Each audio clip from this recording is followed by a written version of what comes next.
Some people think that the problem of suffering should push us away from God. For me, I think it's precisely because I feel the problem of suffering so severely that I'm led to trust a God who can do something about it. Every one of us will have to deal with significant suffering in our lives, regardless of what we do or don't believe about God. When suffering comes, when death comes, who will bear it with us? And who will see us through it? I believe that Jesus will.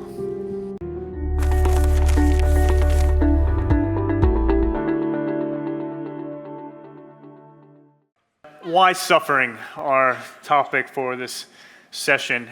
If you don't mind, I'd just like to start by reading you a couple of ancient prayers. I'm standing my ground, God, shouting for help. At my prayers every morning, on my knees each daybreak. Why, God, do you turn a deaf ear? Why do you make yourself absent? For as long as I remember, I've been hurting. I've taken the worst you can hand out, and I've had it. I'm bleeding, black and blue. The only friend I have left is darkness. I feel worn down. God, you have wasted me totally. You just stand there and let them do it. Let wicked people do what they want with me. Now my face is blotched red from weeping. Look at the dark shadows under my eyes, even though I've never hurt a soul, and my prayers are sincere. I personally find it very encouraging that those prayers are in the Bible. In fact, those are the prayers of some of the heroes of the Bible. That's from the Psalms and from the book of Job. And one of the reasons that I believe that I can trust the Christian God even amidst suffering is because I don't think that he shies away with it. I don't think that we find suffering taken more seriously anywhere than we do in the Bible. The wonderful thing about the Christian faith is there is an invitation to integrate our suffering into our relationship with God and not to let it push us away from him, to just express to him those honest, raw, messy, emotional prayers. Just keep communicating with him. I think so often that's when we start to find our way through suffering. When I started college, I didn't think much of Christianity. I thought, honestly, that it was for people who didn't think hard enough. And the problem of evil or the problem of suffering was one of my most significant concerns. How could there be a loving and powerful God if the world is so full of evil and suffering? God is supposed to be all-powerful. If he's all-powerful, then he would have enough power to stop suffering. He's supposed to be all-loving. If he's all-loving, then he would desire to stop suffering. And yet our world is full of all sorts of evil and suffering. Now, if you or I stood by and watched serious suffering when we could easily stop it, other people would rightly call us evil. So how then can I stand up here and call God loving? I think that's a good, strong, but fair question. It's often referred to in philosophy as the problem of suffering or the problem of evil. Jesus understood this, of course, when his good friend Lazarus was dying. Jesus got word, but he waited a couple of days before he went to see him. And by the time he got there, Lazarus had already died. And if you read between the lines, it doesn't seem like Lazarus' sisters, Mary and Martha, were too impressed. Jesus, why didn't you come sooner? If you had been here, our brother would still be alive. What do you have to say for yourself? And surely Jesus could have given an explanation. He could have given a reason. He could have given an apologetic, but he didn't. Okay, instead, we just read the shortest verse in the Bible. Jesus wept. It implies that he wept bitterly. It's the same word that's used when a horse rears back in anger. And one of the most important things to me about my Christian faith is that I believe God weeps more tears than any of us for the suffering of this world. I believe he wept tears into the soil that we suffer on. I am going to offer a few, at least partial, responses to this problem of suffering. But I want to recognize that in a room with this many people, some of us are going to be in the place right now where what we need is not explanations, but someone to just listen and hear and be there and pray. And if that's where you're at, I know myself, the entire team, we would count that an incredible privilege. I'll make sure that we're the last ones to leave this afternoon. And so if anybody wants to stay and talk and pray, we would count that a great privilege. Now, to find a first Christian response to the problem of evil or suffering, I need to say something about free will, because the Bible starts with a story of people who were created free. And the Bible suggests that so much of the suffering that we see and experience in this world comes down to the misuse of free will. Now, that might seem like an exaggeration to you. It used to me, but not anymore. There was a boy named Ewan who I used to fight with as a teenager. I wasn't a very nice kid. He wasn't a very nice kid either. And I can remember taking every opportunity I could to put him down. The very same free will that God gave me to help him up, I used it to push him down. And a number of years ago, I learned that Ewan had committed suicide, that Ewan had taken his life. And there's a place in the Bible, many of you will know it, where it says, "For the wages of sin is death." And I had read that verse probably hundreds of times before I received that news, and never did it quite hit me like that. And I started asking questions of myself. Would Ewan have taken his life if I had been kind to him, if I had used that free will differently, if I had used my hand to help him up rather than to push him down? And I didn't have answers to those questions. You know, sometimes when I try to explain to people understanding the Christian concept of sin, they want to tell me that I'm exaggerating, that really I'm pretty good. It's not like I've killed anyone. And actually, that's a much harder question for me to answer than you might think. And what if God shone a light not just on the rippling effects of my unkindness to Ewan, but on the rippling effects of all of my unkindness over the years? Now, I do believe that our God is powerful enough that he could have just forced me to be kind to Ewan and forced me to always do everything that he wanted me to do, to just program me as a robot so that I would never cause suffering. But what do we call a relationship where the more powerful person forces the less powerful person to do whatever they want them to do? We call that abuse. Okay, we call that slavery. I think God hates suffering. I don't think it's what he wants, but I also think he's absolutely committed to not treating us as slaves. The Christian God is not a tyrant. A tyrant just wants obedience. He doesn't care how he gets it. The Christian God is a father. He's referred to as a father literally hundreds of times throughout the Bible. Interestingly, Allah referred to as father not once in the Quran. But the Christian God is a father, and a father wants his children to freely love him and to freely love each other. And so I think as a starting point for this discussion about suffering, if we're going to honestly ask the question, why suffering? We need to be humble enough to ask it not only of God, but also of ourselves. We need to be humble enough to respond as G.K. Chesterton did when he was asked by a newspaper to respond to the question, what's wrong with the world?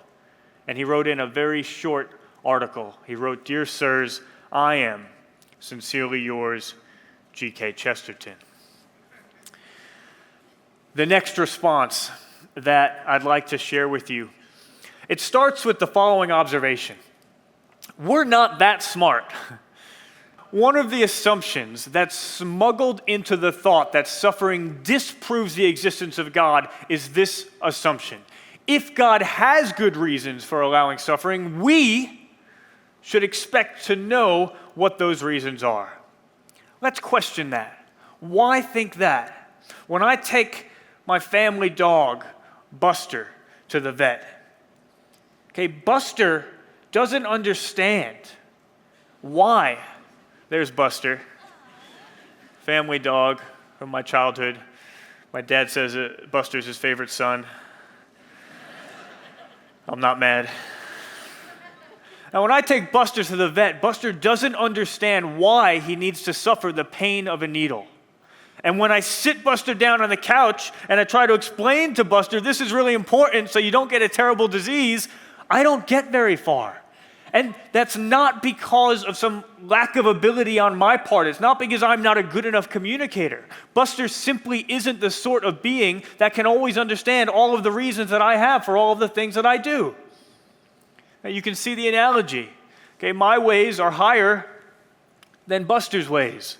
Should we really be that surprised then if sometimes God's ways are higher than our ways and we don't understand the fullness of the reasons that he has? There's actually a large and growing philosophical literature on just this idea. It gets very technical. It goes by the name skeptical theism, kind of an unfortunate name, but if you want to look it up, that's what it's called in the philosophical literature. But it's not a new idea. We find it in the Bible. For my thoughts are not your thoughts, neither are your ways my ways, declares the Lord. As the heavens are higher than the earth, so are my ways higher than your ways, and my thoughts than your thoughts. Or as God inquired of Job, where were you when I laid the earth's foundation? Tell me if you understand. Who marked off its dimensions? Surely you know.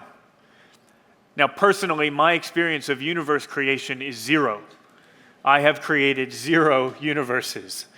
And so I at least want to be a bit slower before I think I'm in position to give God a lecture about how he should have created the universe. I think Tim Keller puts this really well. He says, if you have a God great and transcendent enough to be mad at because he hasn't stopped evil and suffering in the world, then you have at the same moment a God great and transcendent enough to have good reasons for allowing it to continue that you can't know. Indeed, you can't have it both ways. Do we have a full understanding of why God allows suffering? No.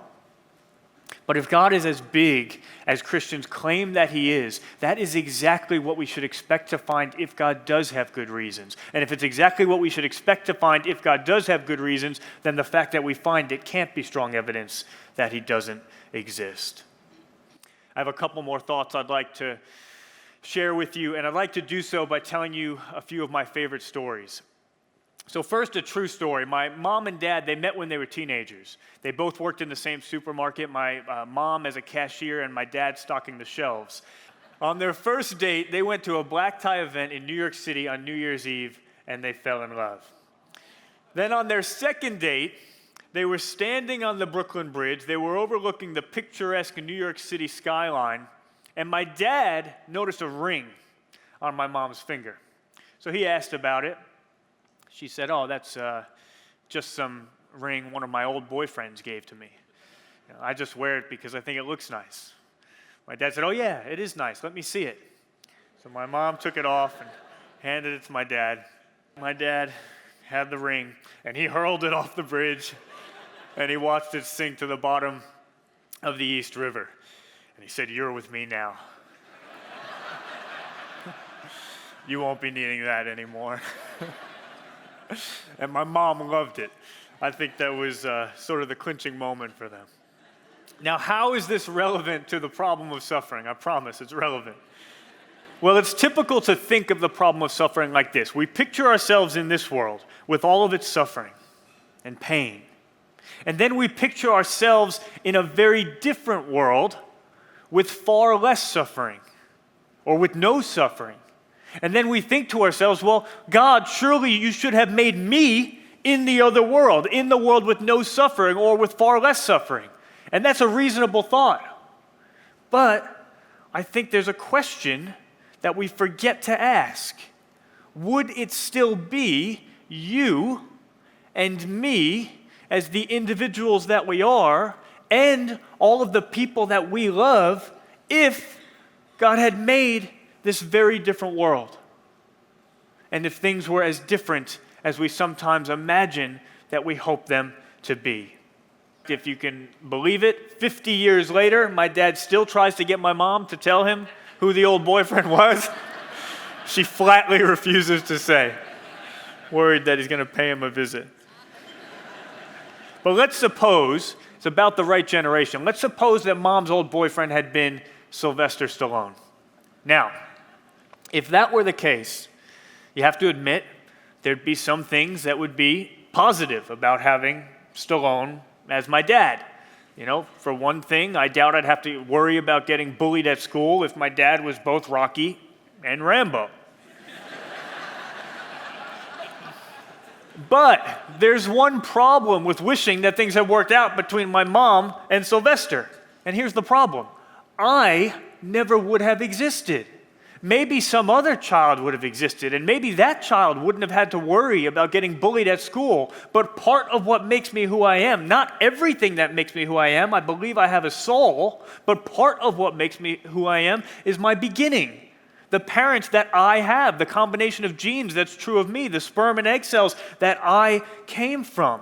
I'm sure my mom and her old boyfriend would have had some very nice kids, but I'm not so confident that one of them would have been me.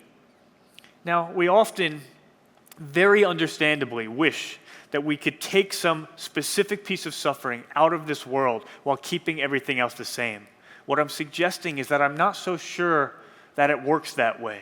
If something as small as the throwing of a ring into a river can change who comes to exist, imagine how radically who comes to exist would be changed if God had miraculously removed all vulnerability to suffering. Imagine if He took away our free will every time we thought to use it in a bad way. Or imagine if He radically changed our natural environment, if weather systems or plate tectonics didn't behave as they do, if we were never susceptible to disease, if the laws of thermodynamics had undergone a redesign. What would be the results? And I think one likely result is that none of us and none of the people that we love ever would have lived. Sometimes we very understandably wish for a very different world, but I wonder if without realizing it, we actually unwittingly wish ourselves right out of existence. And here's the thing, here's my main point. I don't think God likes that idea. In fact, I think one of the things that God values most about this world, even though I think He hates the suffering within it, is that it is a world that allowed for you to come to exist. I believe He chose you before the foundation of the world. I believe He knew you before you were born. I believe He knit you together in the womb. I believe God desired you and the person sitting next to you and every person you love and every person that you walk by on the street every day. Now, sometimes when I share that idea with people, their response is, well, why me? Why us? Why would God choose to create us when He could have chosen to create more impressive beings who maybe would have been more praiseworthy in many respects and maybe would have been less prone to suffering? And it's a good question. Actually, it's a biblical question. Psalm 8, what are mere mortals that you should think about them? Human beings that you should care for them. And there's a one-word answer, I believe, to that question. I spoke about it last night. It's my favorite word, and it's the word grace. Unmerited love. I always remember the story of how one of my best friend's parents met. My friend's father met his mother in a chance meeting. She was 8 months pregnant, single. The person that she was with was no longer interested, and they weren't together anymore. She was an emotional wreck, as she describes herself at the time. One of her friends thought, oh, you know what will cheer you up? A ride in a convertible. So they went for a ride in a convertible, and now her hair is blown in every direction. And this is the state in which my friend's father meets my friend's mother. And he just found himself drawn to her. And right then, he asked her if she'd be willing to go for coffee with him. My friend remembers many years later, when he was told this story, asking his dad, Dad, what were you thinking? I mean, Mom must have looked like a complete mess. And I always remember his father's response. He said, well, son, I wasn't looking for someone perfect. I was looking for someone I could love. What if, in His grace, God wasn't looking for perfect people? He was just looking for people He desired to shower His extravagant love upon. And what if, despite all of our inadequacies and imperfections, He just found Himself with a love for us? My family has had quite a bit of disability in it, which has caused serious suffering. And some people would say that because of his disabilities, it would have been better if my cousin Charles never existed. After all, there would have been less suffering in the world overall. The world would have been better off. Okay, I could not disagree more with that statement. It's because I knew Charles intimately that his suffering was so frustrating to me. But it's also because I knew Charles intimately that I could understand why God would love him so much, and why I could understand why God would value a world that would allow for Charles to come to exist and to be invited into eternal relationship with his Creator. And so the problem of suffering is reframed in the form of a question. Could God have wronged us? by creating a world in which we came to exist and are offered eternal life, rather than creating a very different world in which we never would have lived.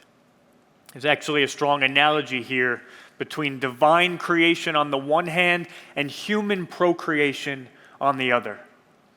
When parents decide to have a child, they're actually risking quite a lot of suffering. We don't tend to think about procreation this way because we want to focus on the positive and the hopeful aspects of procreating, and rightfully so. But there's still a reality to the fact that if you voluntarily choose to have a child, you're doing something that you know full well will cause the serious suffering of another, because even the most fortunate of human lives includes serious suffering at some point. And even more than that, ultimately, it includes suffering death. Now, I know that's a really sobering fact. I hesitate to even say it. But I say it because it suggests that the objection from suffering is more complicated than it first appears. If someone thinks it would be evil to create people into a world that you know will produce serious suffering in their lives, which at first glance you might look at and think, yeah, that sounds pretty reasonable. But here's the thing, if you accept that claim, you are not only going to have to call God evil, you are also going to have to call evil anyone who decides to have a child. Isn't it interesting how quick we are to look up and blame God when we suffer? The same God who, when he suffered at our hands, he looked down and he said, Father, forgive them. The night before Jesus died, as he wrestled with what he knew the next day would bring, he said to his friends, he said, my heart or my soul is overwhelmed with sorrow to the point of death. I think it's one of the most incredible lines in all of Scripture. The God of the universe, the creator of all things, saying that his soul is overwhelmed with sorrow even to the point of death. Whatever it is that you have been through, whatever it is that you have suffered, if you've thought about suicide, whatever it is, deep depression, there's no depth of agony that we can experience in this life that Jesus doesn't understand. Ironically, it may be the famous atheist Friedrich Nietzsche who put it best.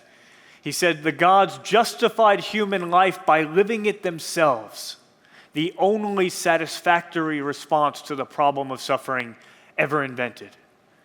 Now, remarkably, Nietzsche is actually writing there about the ancient Greeks, and he never makes the connection to Christianity. But I think the connection is clear.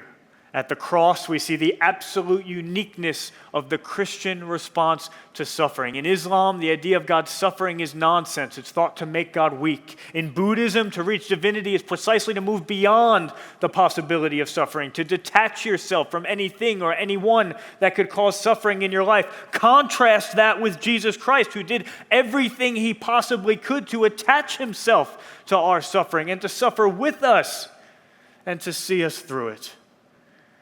So far, I've been considering whether God can be good and loving despite the existence of evil and suffering in the world. As I begin to draw to a close, I just want to note that that's not the only problem of suffering.